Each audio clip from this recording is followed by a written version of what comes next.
Bienvenidos. Estamos desde la Red Latinoamericana de Enfermería Familiar y Comunitaria, desde el área de Educación y Actualización Científica, denominada Atención de Enfermería basada en la evidencia científica, que tiene como objetivo promover en los profesionales y estudiantes de enfermería el desarrollo de sus capacidades cognitivas, de sus capacidades procedimentales y actitudinales para fortalecer su desempeño asistencial en el campo familiar y comunitario.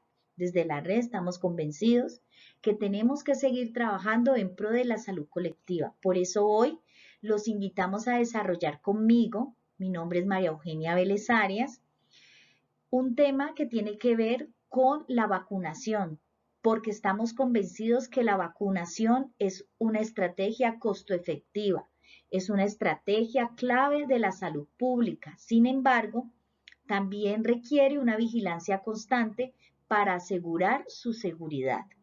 Entonces, en esta presentación abordaremos los aspectos técnicos, clínicos y epidemiológicos relacionados con los ESAVIS, con los eventos supuestamente atribuibles a la vacunación, que aunque no siempre los ESAVIS son directamente provocados por las vacunas, genera una preocupación en la población.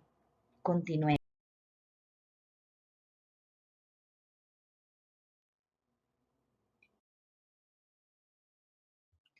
La prioridad estratégica de la Agenda de Inmunización 2030 es la elaboración de programas de inmunización para la atención primaria de salud y la cobertura universal de salud. Por eso es importante enfocarse en el monitoreo de la seguridad de las vacunas y de la vacunación. Esto con el fin de garantizar la disponibilidad de los suministros de vacunas y que sean de calidad. Esto se debe hacer con los prestadores de servicios con base en la atención primaria. Es importante resaltar que en la región de las Américas las vacunas han alcanzado niveles de aceptación y confianza bastante elevados en comparación con otras zonas del mundo. Y esto se debe a la educación constante que han tenido los profesionales de enfermería con los usuarios. Sin embargo, el público en general ha manifestado más dudas al respecto a la seguridad de las vacunas que su efectividad, y esto se debe a los movimientos antivacunas. Por eso es importante que después de que salimos de la pandemia, se ha reforzado la vigilancia de los eventos supuestamente atribuibles a la vacunación e inmunización, los eventos ESAL. De asimismo, el sistema de vacunación segura está constituido por varios componentes que deben interactuar de manera permanente y por actividades desarrolladas de forma simultánea por diferentes instituciones en todos los países. Muestro un resumen de la notificación de los ESAVIS en COVID-19, de la vacunación de COVID-19 de las Américas. Aquí se hizo una recolección de la información de la notificación y se sacó estas conclusiones, donde encontramos que los países que notificaron, pues la mayoría mostraban su notificación, donde se veía que la mayor afectación era en mujeres, ¿sí? Y que los síntomas que predominaban era fiebre y convulsiones, ¿cierto? Asimismo, que las mujeres, el grupo más afectado era los de 30 y 39 años, con ESAVIS no graves, y que los ESAVIS graves en su mayoría eran de 60, las mayores de 60. Esto nos da un indicio de cómo es el comportamiento de las vacunas cuando se aplica. Por eso es importante definir cuál es el ESAVIS grave, cuál es el ESAVIS no grave y qué vacuna es la que está involucrada, como en el caso de Brasil, donde ellos presentaron que la mayoría de los casos era con AstraZeneca y que predominaban síntomas leves, así sucesivamente. Por otra parte, voy a mostrar los ESAVIS notificados por los países de la región de las Américas, donde encontramos que Estados Unidos es uno de los países que más notifica y que tenemos países en la región de las Américas que no han notificado, como Costa Rica. Esto puede deberse que tengamos un silencio epidemiológico o que no tengamos ESAVIS, porque las personas identifican muy bien su población y tienen muy buena educación. O en el caso contrario de la notificación es porque tienen muy buena vigilancia. Entonces, esto es una invitación a hacer la vigilancia de estos eventos. Estos eventos son importantes vigilarlos porque esto me disminuye la crisis con cada uno de los usuarios que tenemos. Ahorita voy a continuar entonces con un video que muestro cómo es el transporte de estas vacunas cuando llegan del nivel nacional al nivel departamental, en este caso del nivel nacional o a las provincias como ustedes las conocen en sus países, y de ahí a las ciudades o, en el caso nuestro, a los municipios. Hola, soy Valentina Hernández León, enfermera, docente y coordinadora del programa de inmunización del municipio de Tuluá.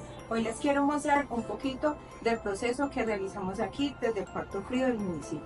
La vacunación es uno de los pilares más efectivos de la salud pública, pero para que una vacuna sea segura y eficaz es necesario que conserve su potencia desde el momento en que sale del laboratorio hasta que llega a cada persona.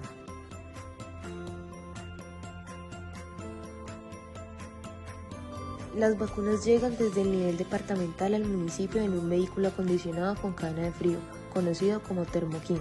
Dentro del termoquín, las vacunas están almacenadas en cajas térmicas que conservan su temperatura entre 2 y 8 grados centígrados.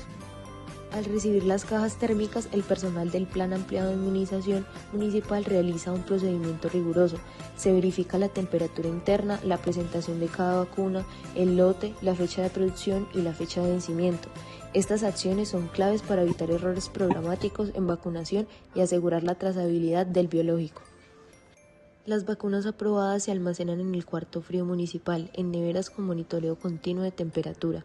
Se registra cada ingreso en medios físicos y digitales, permitiendo control total sobre el inventario y condiciones de conservación. Cuando se hace entrega de vacunas a las IPS, el municipio entrega las dosis necesarias en cajas térmicas. Antes de la entrega se verifica nuevamente cada aspecto: temperatura, lote, presentación, fecha de vencimiento y cantidad exacta de dosis. La cadena de frío es la columna vertebral del programa de inmunización. Cada paso de este proceso es esencial, desde la llegada del termoquín hasta el brazo del usuario.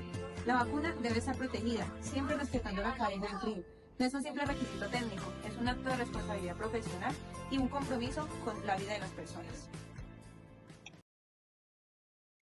Entonces, aquí voy a mostrarles un poco cómo es ese flujo en la notificación de los eventos supuestamente atribuibles a la vacunación en cada uno de los niveles. Entonces vemos el nivel subnacional, que corresponde al nuestro, que es a los municipios o a las provincias o a las ciudades, ¿cierto? Donde se notifica el caso en los niveles, en las IPS o en las prestadoras de los servicios de salud, en los hospitales, ¿sí? Se llena el formulario de notificación de SAVI. El dueño o gerente del programa del distrito o del programa en el municipio, pues hace la notificación a las redes de vigilancia epidemiológica. Estos a su vez hacen su notificación en las bases de datos nacionales. En Colombia es el Instituto Nacional de Salud, ¿sí? Y así sucesivamente pasa la notificación, pero a su vez se está haciendo la vigilancia del evento, es decir, se hacen unas acciones individuales y unas acciones colectivas. Las individuales es qué síntomas tiene la persona, qué síntomas tiene el individuo, cómo se ha desarrollado, cuál es el lote de la vacuna, cómo debemos investigar ese lote de la vacuna, ¿cierto? Para verificar cuál vacuna le aplicaron, miramos el esquema de vacunación, el carnet de vacunación, pero a su vez miramos que otras personas en esos días también han presentado algún tipo de sintomatología.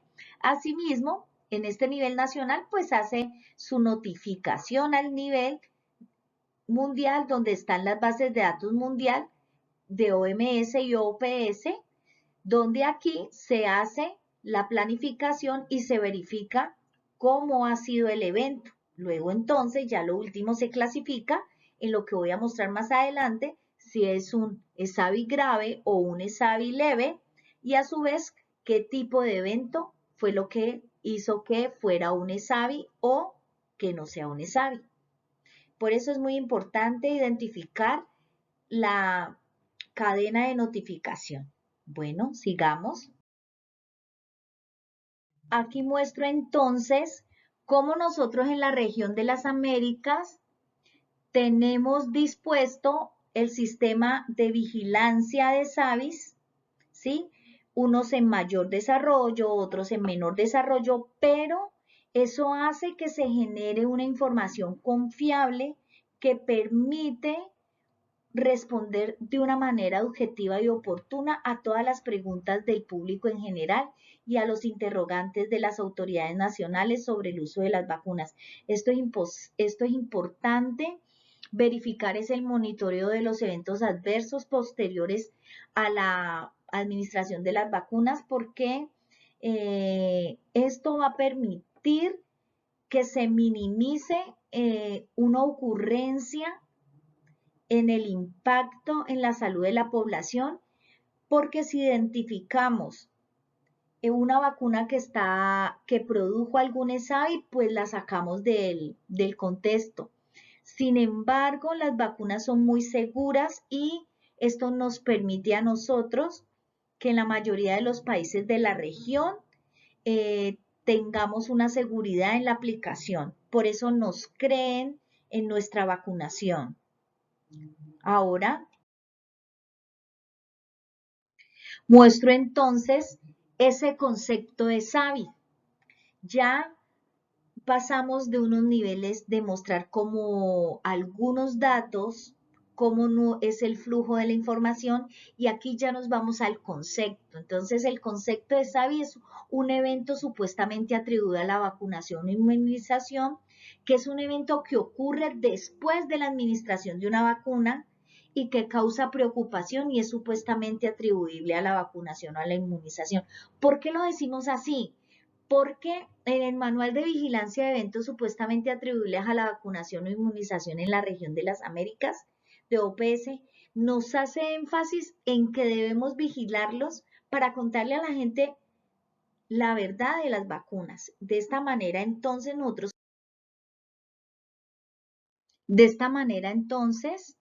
vamos a mostrar los tipos de SAVI según su causa. Entonces, hay unos eventos relacionados con la vacuna o cualquiera de sus componentes, ¿sí? Que ahí los clasificamos en graves o no graves.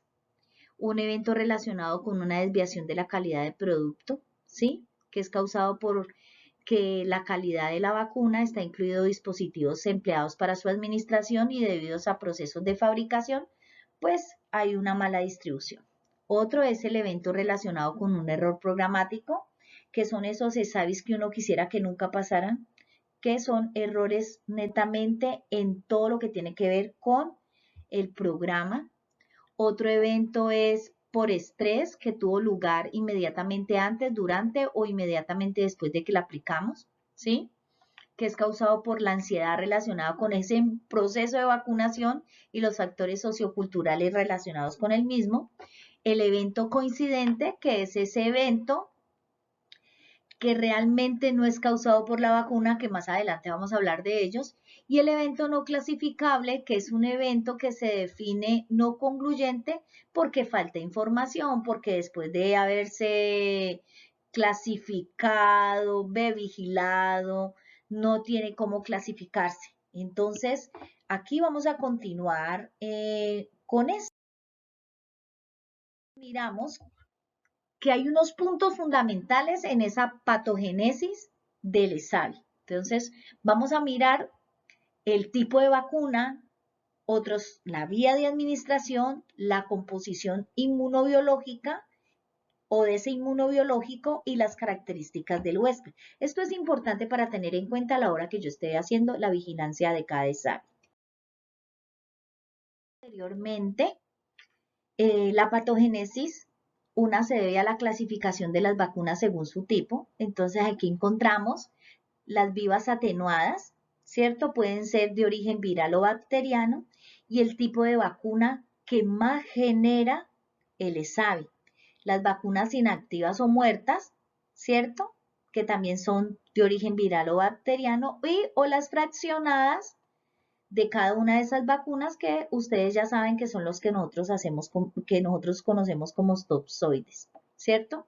Entonces el tipo de vacuna me va a generar a mí un mayor número de SAVI o no. De acuerdo a eso, yo tengo que tener en cuenta que las vacunas, cuáles me presentan mayor o menor SAVI, como lo voy a mostrar más adelante. Es la plausibilidad biológica y el tipo de vacuna, ¿cierto? Recuerden que de acuerdo al tipo de vacuna, si el microorganismo es inactivado o el microorganismo es atenuado o el componente del microorganismo o si es una vacuna recombinante, esto hace que el mecanismo haga una respuesta humoral que sea temporal y que sea muy parecida a la enfermedad. Por eso es que nosotros tenemos que tener en cuenta cuál es la vacuna, cuál es lo que presenta, si previenen o no la enfermedad y además cómo es esa preparación genética de cada uno de estos eventos adversos que puede presentar en la vacuna. Entonces, las vías de administración, como lo dije anteriormente, ¿sí? Tener en cuenta qué vía de administración utilicé, si estoy utilizando muy bien la vía, como la vía de administración subcutánea, ¿sí? Que tiene que ser en un ángulo de 45 con una aguja adecuada, ¿cierto? Tengo que tener en cuenta eso para saber qué es lo que yo estoy estudiando en cada uno de los ESAVIS. Como la vía de administración intramuscular, ¿sí? Los sitios de la vía de administración intramuscular, que ese ángulo debe ser de 90 grados, que debe tener unas condiciones específicas, el calibre de la aguja. Vamos a ver esa composición de los inmunobiológicos, donde nosotros vemos aquí el líquido en el que está suspendido, ¿cierto? Si eso a su vez tiene unos antibióticos, unos preservantes y estabilizadores, ¿sí? Que permiten o no, porque de esa forma podemos identificar si la persona ha sido alérgica o no a alguno de estos componentes, ¿cierto? Unos coadyuvantes y la potencia de esa vacuna, que es el antígeno vacunal, si tiene la capacidad de producir o no producir fiebre. Por eso es muy importante que tengamos en cuenta estas cosas para estos conceptos, para nosotros saber con qué vacuna nos estamos enfrentando, cuál es la reacción, y por eso es muy importante leer los insertos. Yo le digo a mis estudiantes que cuando estemos aplicando una vacuna es importante leer el inserto, que eso es casi que igual cuando aprendemos nosotros a utilizar los anticonceptivos. Empezamos a utilizar los anticonceptivos y lo primero que hacemos, aparte de que nos enseñan a cómo tomarlos, es leer el inserto.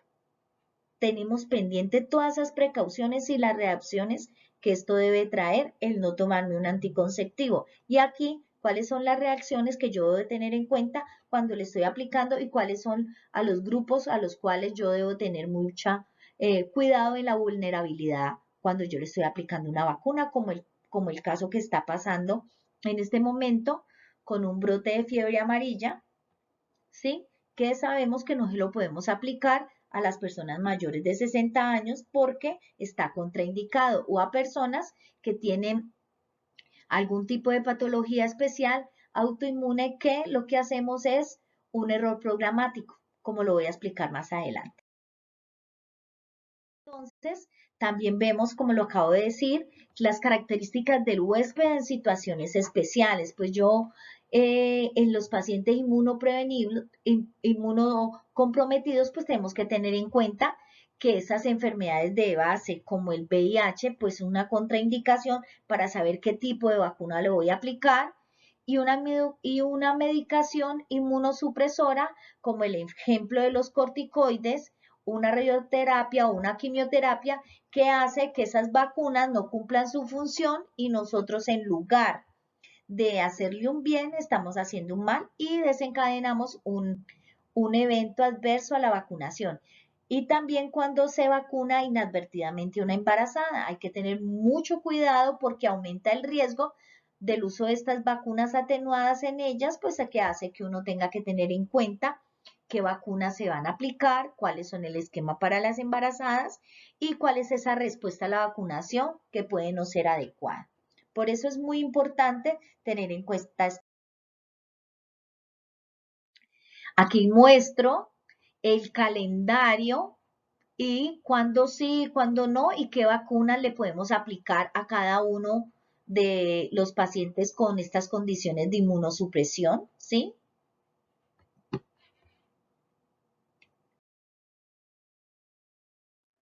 Ahora paso entonces a definir los eventos supuestamente atribuibles a la vacunación, o sea, estos eventos adversos, que en la clasificación los tenemos, como dije anteriormente, eventos coincidentes, errores programáticos, reacciones debido a la propiedad inherente de esa vacuna y otros eventos como lo mostré anteriormente. Entonces, los eventos coincidentes. Estos eventos coincidentes son frecuentemente malinterpretados como causados por la vacunación. Como son malinterpretados, entonces pasa que se aplica el biológico y durante los primeros años de vida los niños son más vulnerables a enfermarse y coinciden con el periodo durante el cual la mayoría de las vacunas son administradas. Entonces, encontramos un evento coincidente, un ejemplo de esto nos pasó, que una madre le aplicaron a los 2 meses, pues las vacunas de los 2 meses en el esquema de vacunación y el niño murió. Cuando llegó y lo llevó, dijo, no, es que yo lo acababa de vacunar, le habían dado la información, el niño, la señora tenía una mala técnica en la de amamantamiento, el niño se broncoaspiró, pero sin embargo se hizo toda la investigación y ahí fue clasificado como un caso coincidente, porque el niño se había broncoaspirado con la leche materna. Entonces son muchas cosas a las cuales yo tengo que tener en cuenta a la hora de hacer una investigación y de enseñarle a la mamita cómo tener, cómo debo yo de vigilar lo que le puede presentar el niño, pero también a su vez debo identificar qué fue lo que pasó y se tiene que hacer una investigación, una notificación completa, ¿sí? Porque cada vacuna tiene su reacción adversa como cualquier otro medicamento. Bueno, entonces el evento coincidente coincidió con la aplicación. Otro caso fue cuando estábamos en la documentación para la eliminación de sarampión y rubeola.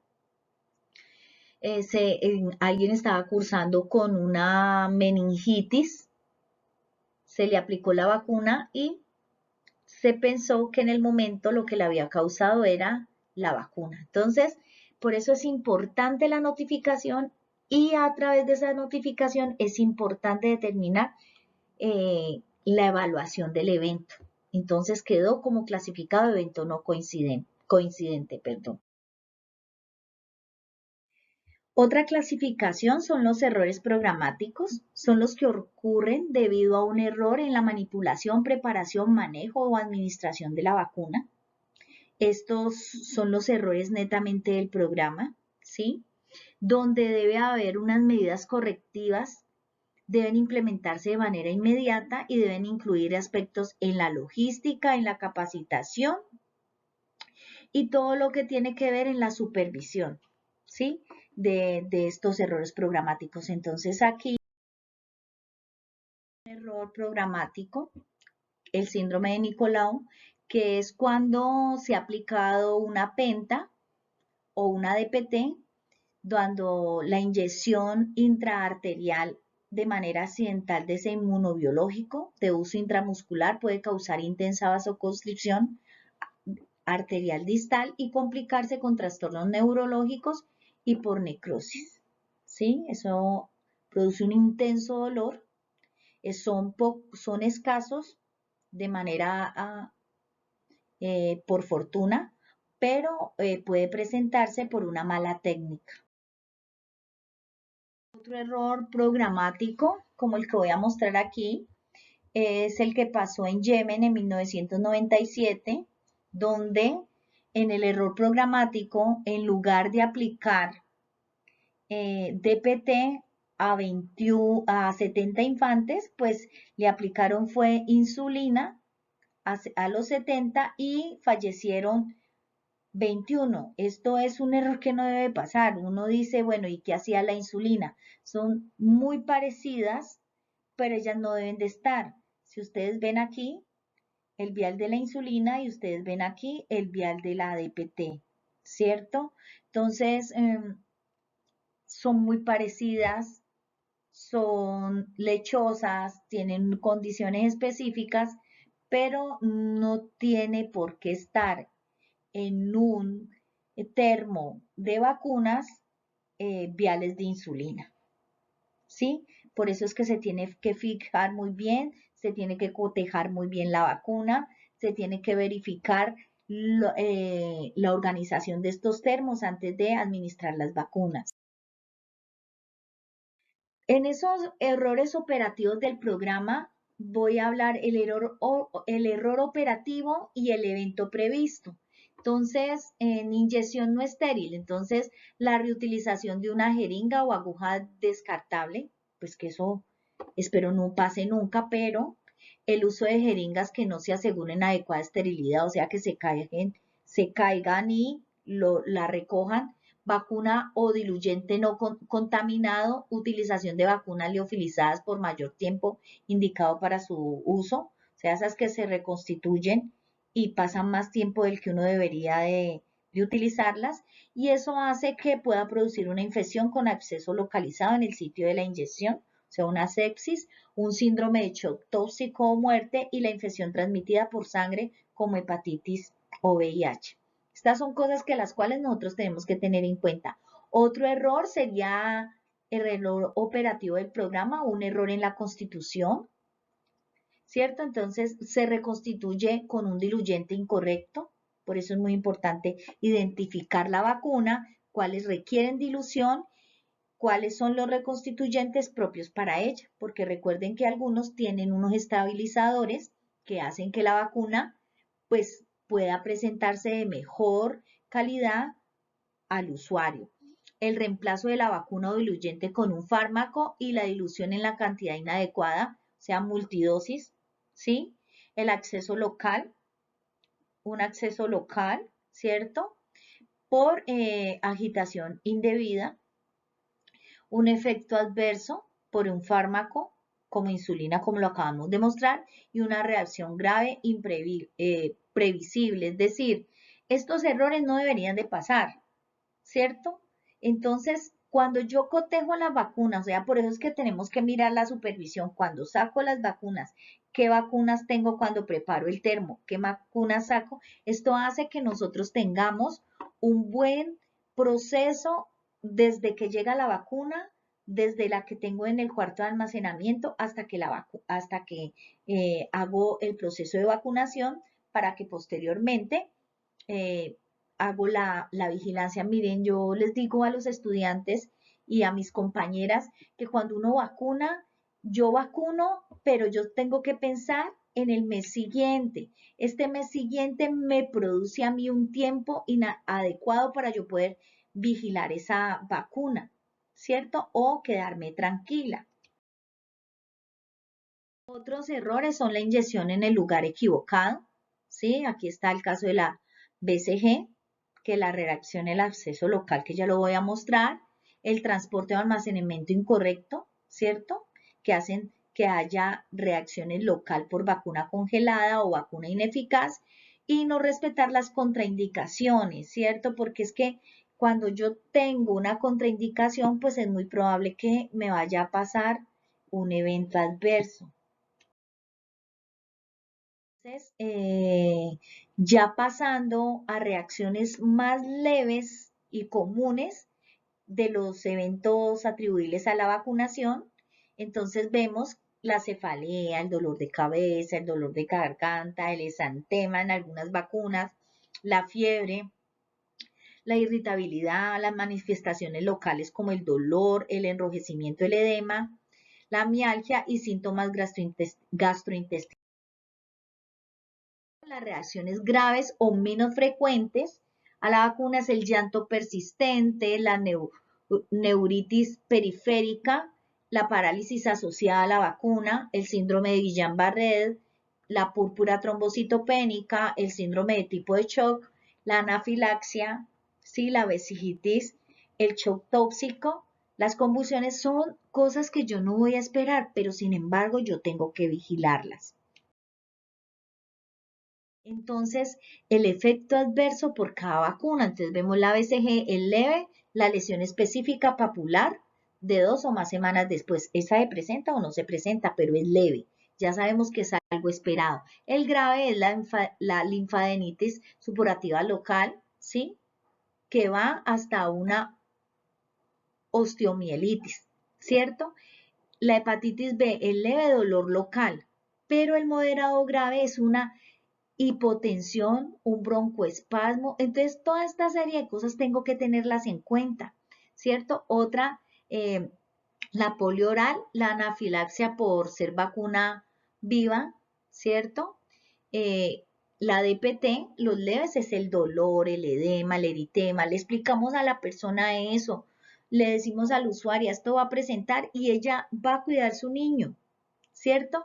Y ya le decimos, no, pero si hay algo grave, si de pronto el niño, aparte de que convulsione o tiene una hipotensión, una hipotonía, entonces le decimos, definitivamente debe llevarlo a urgencias y que nos cuenten, y ahí nosotros sabemos que no le vamos a volver a aplicar una DPT, que sabemos que esta está contenida en la penta, entonces no le debemos aplicar esta, sino que buscamos la otra acción de la vacuna que produce menos reacciones, que es la DPT celular.